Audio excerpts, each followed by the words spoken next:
Hello, everyone, and welcome to SuttonsDaze.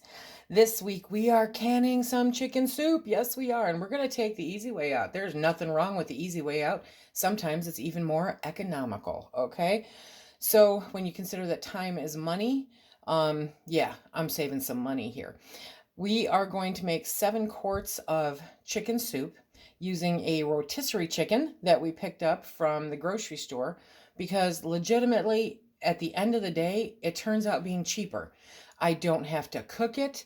I don't have to deal with it. It's not that much more than a raw chicken. It's just bizarre. Anyway, so we picked up a couple of them, and I'll probably end up using both of them. You can use the seasoned ones or just the plain ones, whatever you want. It doesn't matter. And of course, we are going to be using ForJars canning lids. Yes, absolutely, unequivocally love these canning lids. If you are looking to stock up, I recommend 1, 2, at the rate we're going, 3 years worth of canning lids. Seriously, if your budget will allow you to do it, do it.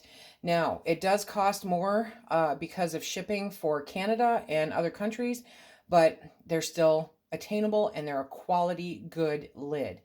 No matter where you are, you can use the discount code SuttonsDaze to receive 10% off of your canning lids when you get them from ForJars.shop.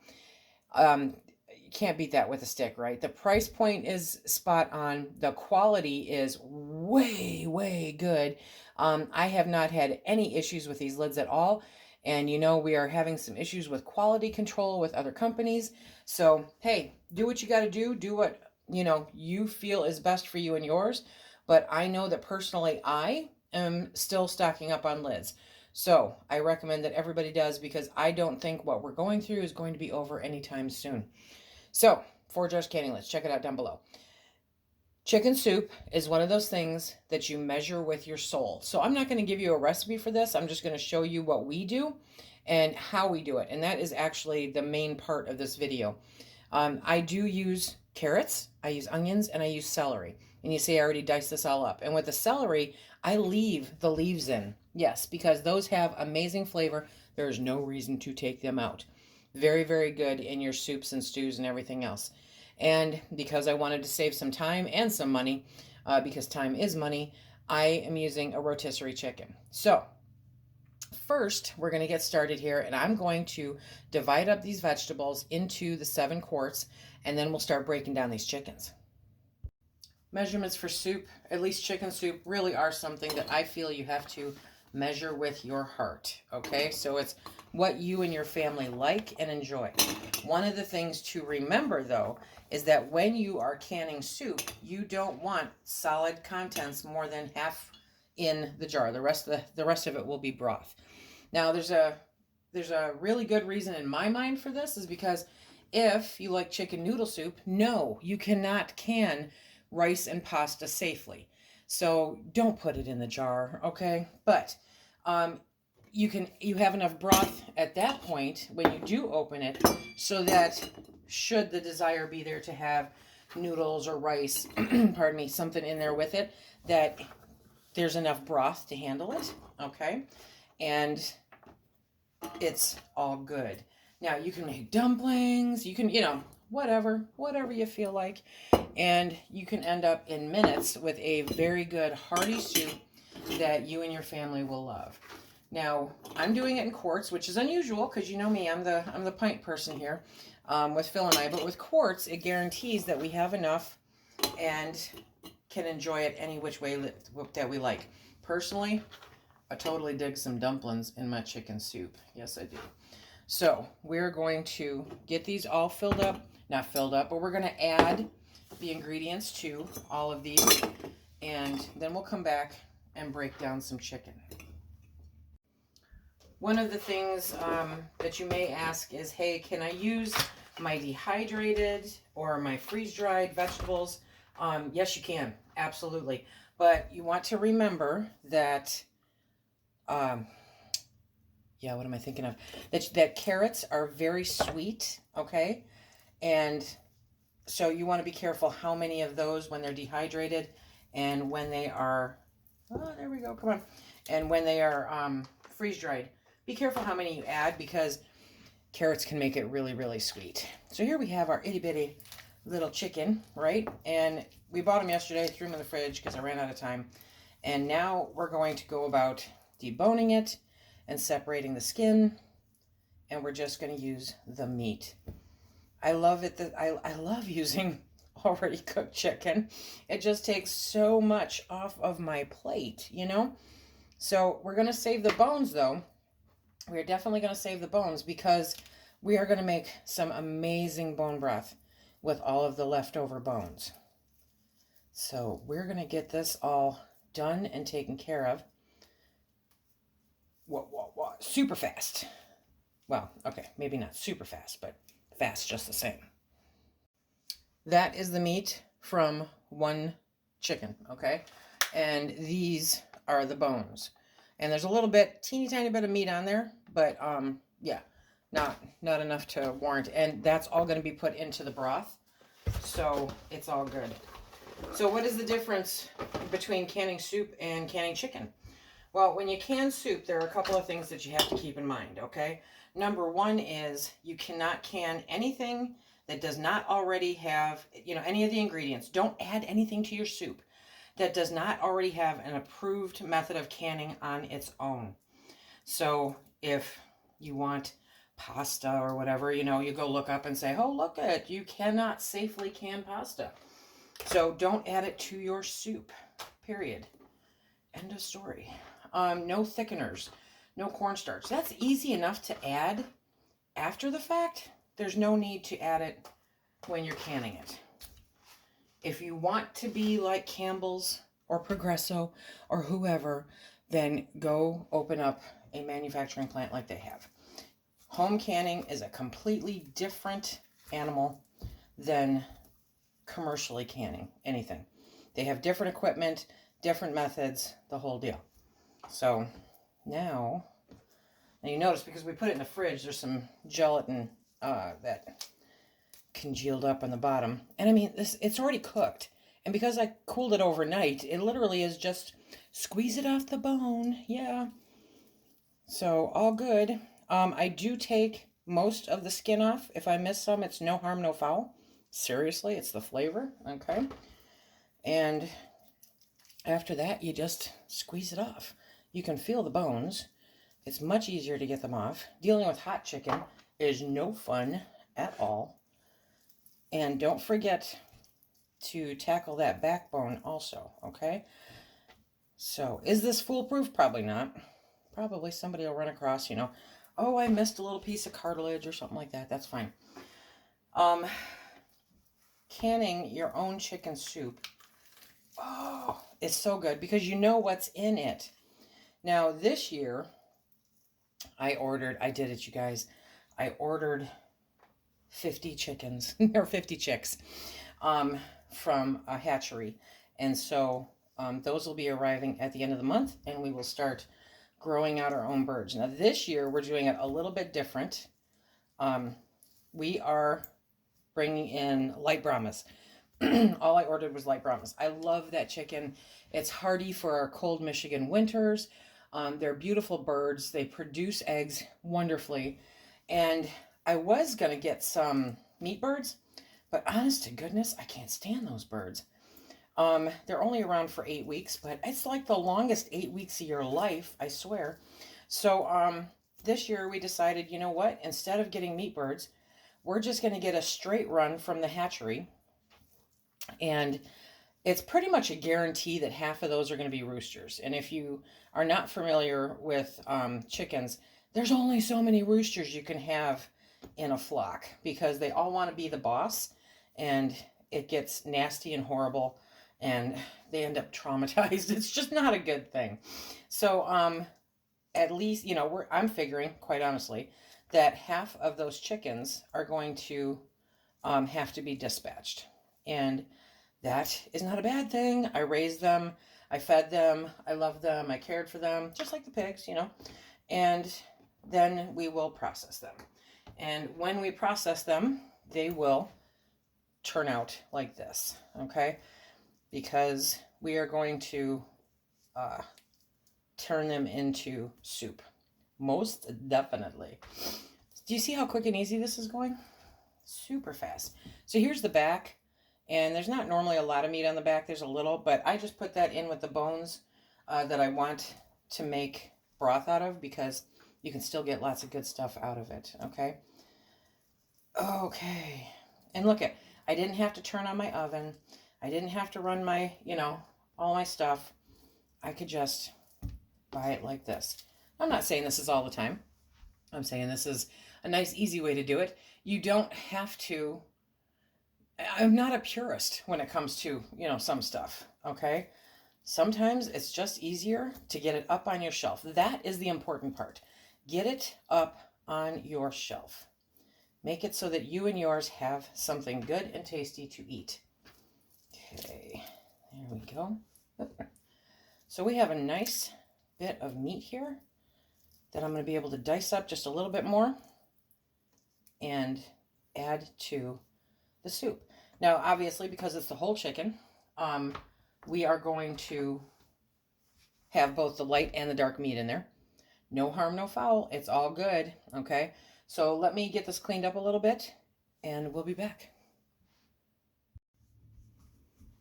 When you're canning soup, according to the guidelines, okay, you are going to fill your jar halfway with solids and then top it off with liquid. You will need to debubble, so that's a good thing. Remember to debubble. There it is. See, now you always find a little something that you missed. There we go. Okay, so you want to debubble, but when you're canning it, it is 60 minutes for pints, and it is 75 minutes for quarts. Now, as you know, when you're just canning chicken, it is 75 minutes for pints and 90 minutes for quarts, okay? So you definitely will save a little bit of time there. There we go.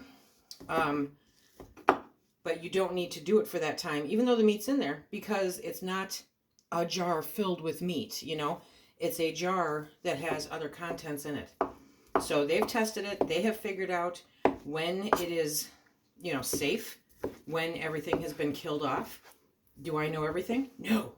That's why I follow the people who do. That's why I follow the people who have done the testing and who require, who know when safety measures meet what's needed to be done. So that's where we're at. I might have more chicken here than I need. We shall see. I don't cut it up really small. Now, some people, obviously some pieces are going to be, but I also like some chunky chicken. Chunky chicken. Okay, so we are going to bring our jars over, and I'm going to bring you up. Hang on. There we are. Okay, so I've got my jar here, you can see, and I am going to fill it halfway to the halfway mark with chicken.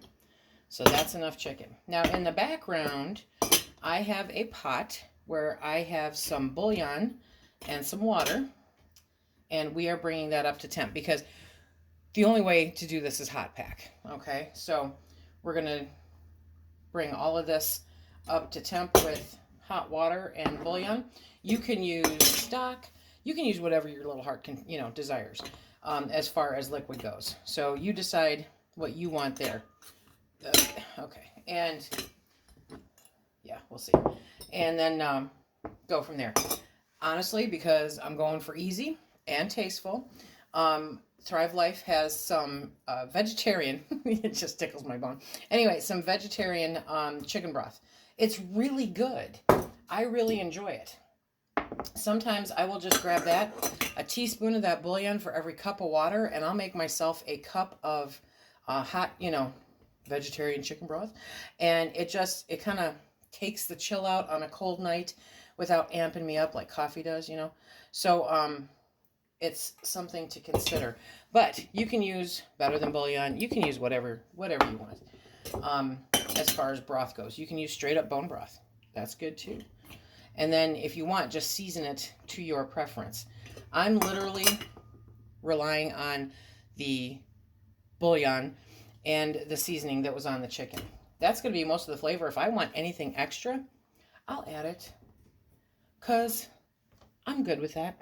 Okay, so we're eyeballing this. I have just a little bit left. Okay, so maybe I'll have a chicken salad sandwich for lunch. Yes.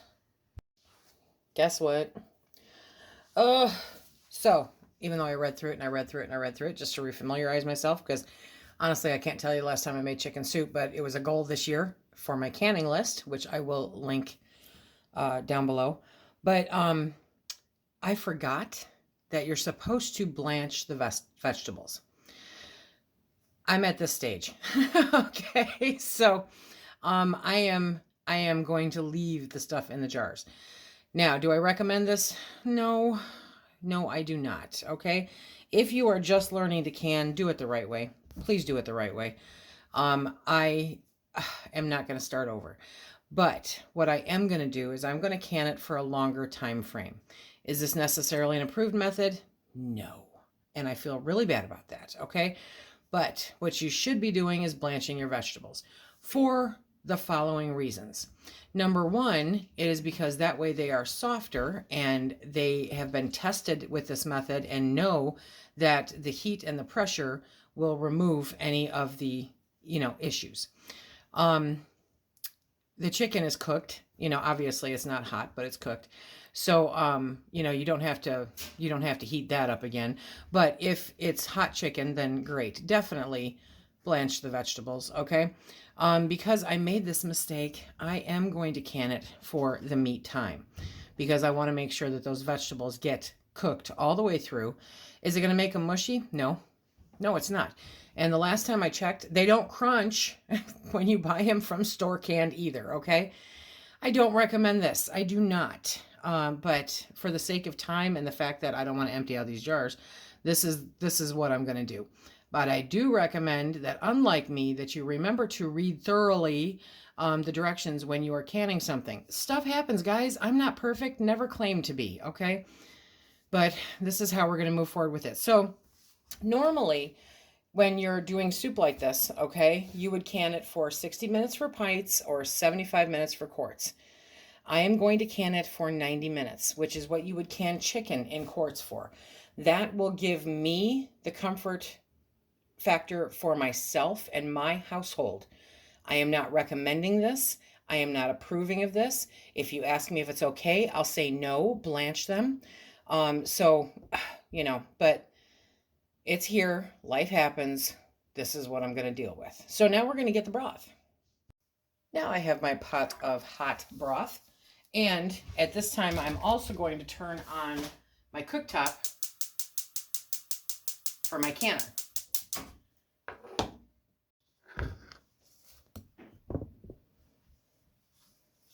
Now we're going to fill up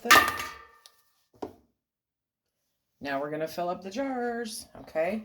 So I've got my hot broth, and there we go. I don't know why it's sitting crooked. We will find out. I made up 24 cups of broth because I wasn't sure exactly how much we would need. And I know we won't need the entire 28, okay? But we will need at least 24. So you want to bring it to an inch headspace. Yeah, oh, look at that. That's going to be so good. As always, when there's any kind of meat product, I like to use vinegar. You can use water, totally up to you. And wipe all the rims. Okay. You want to make sure that there's no debris, however big or small, on the rims of the jars. So always wipe the rims. There we go. Okay. And now we're going to use our canning lids, ForJars canning lids. See, you see the button? Oh yeah. Okay, so I like having that button. I like the fact that it has that little lip. I either am completely dense and never noticed it before, but honestly, I didn't start noticing this extra lip on the canning lids until, 2020 hit and all the different lids started coming out. But I'm telling you, I kind of love it. Yes, I do. So one of the questions I get all the time is, do you have to heat your lids still? No, you do not. You do not have to heat your lids. Now, with some things, when I water bath, I tend to err on the side of caution and heat them up a little bit. Just some hot water, guys. Put them in there. Let them soak in some hot water. What it does is it makes the compound a little bit softer. And so it's one less thing, going against you as you're canning. But when I pressure canning is totally a different ballgame, because that is going to get hot enough. There's no way around it. So you notice I did finger tight, which means, you see, it's not moving, okay? I just very lightly moved the ring onto the jar until it stopped moving. And literally, I'm using my other hand just to hold the jar still. Come on. Camera's on, okay? And then finger tight. That's it. That's as far as it needs to go. And if you put it on tighter, what can happen is it buckles, okay? So buckling is not what you want. So we are going to, there we go. See, look at that. I'm basically putting it on with one finger, until it doesn't go on anymore. That may be, you guys are genius, the best way to answer that age-old question. Just take your finger, okay, and move it until it stops moving. Then you are finger tight. Oh my gosh! Let's see if I can show that again. Okay, put it on, start it, thread it, right? Basically, I'm using two fingers. Okay, so can't always use just one finger. Basically, just two fingers. And I'm not, going farther than that. There's a bunny in the yard. Okay, so we're going to get these done. There they are. They're done. They are finger tight. Life is good. I can start cleaning up all this mess. We're going to put these in the canner. Now, if you're doing it right, which you should be doing it right, then for quarts, you're going to can it for 75 minutes at the pressure for where your altitude is. I will put a link down below to try to find what your altitude is, okay? I'm at 11 pounds of pressure with the regulator. With a weighted regulator, I am at 10 pounds of pressure. So I'm using the weighted regulator. I'll show you guys how that goes. Let's get this canner loaded. As always, hot jars, hot water in the canner. Okay, so that's what you want to do to avoid thermal shock, because that is no fun at all. That will have your jars breaking, shattering, and making any food a complete waste. You don't want to do that. That's not the goal here. So we got 7 quarts in the canner. And now we are going to put on the lid. I have it backwards. Of course I have it backwards. Okay, so I'm going to very carefully move this. Okay, there we go. And now you see how the lock is right there. Now we're going to put this on. There we go. Turn it until it stops. Now we're going to let this heat up until a steady stream of steam comes out of that hole right there. P.S. If you decide to go with the rotisserie chicken already cooked, these make great seed starters. Yes, they do. We have a steady stream of steam. Can't see it, can you? Nope, me neither. Me neither. Can't see it. However, look at that. Yep, I can see it now. Okay, we're going to set our timer for 10 minutes. Boop, boop, our 10 minutes has gone by. So we are using the weighted regulator. Yes, we are. So it has that one ring right there, okay? That adds 10 pounds, so that's a 10-pound weight. We are going to bring this up to a very slow hula dance, okay? So regulate your temperature as best as you can for that slow hula dance. You don't want it rocking off it's crazy, because that means you will possibly, you are processing it too high, and you could run out of water in your canner. You don't want to do that.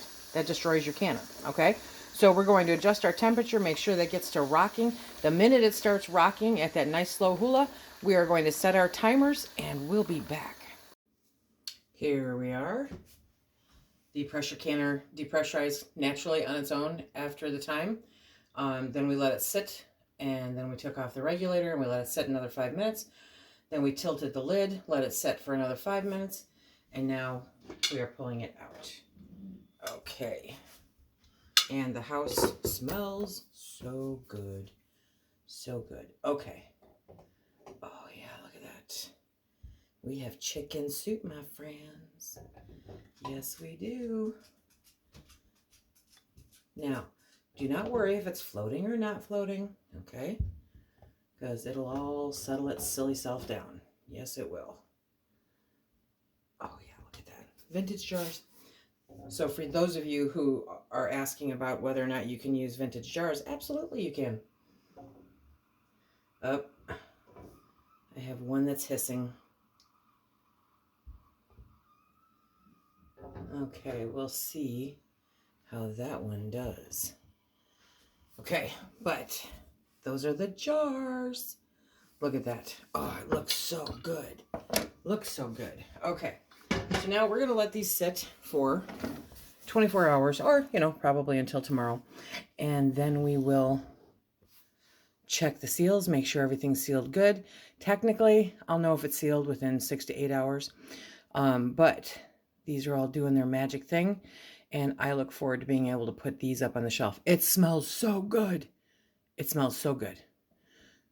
I know that you guys are going to enjoy making your own chicken soup, whether it's from raw chicken that you defrost out of your freezer or you buy at the store, or whether you take the easy way out like I did. Own it. And be sure to use all of the things that you get, right? So I'm saving the bones. We'll be doing bone broth next week. Yes, because I need some chicken bone broth. And I've been saving bones. So we're going to be doing that next week. I hope you come back. And we're going to be continuing using the ForJars canning lids because I love them. They do fantabulous. They are so good. Remember that you can get 10% off using the code SuttonsDaze10. I love that they make that available for us. So be sure to check that out. And everybody, put up some chicken soup. It's good for the soul. That's what they say. Until next time, be safe.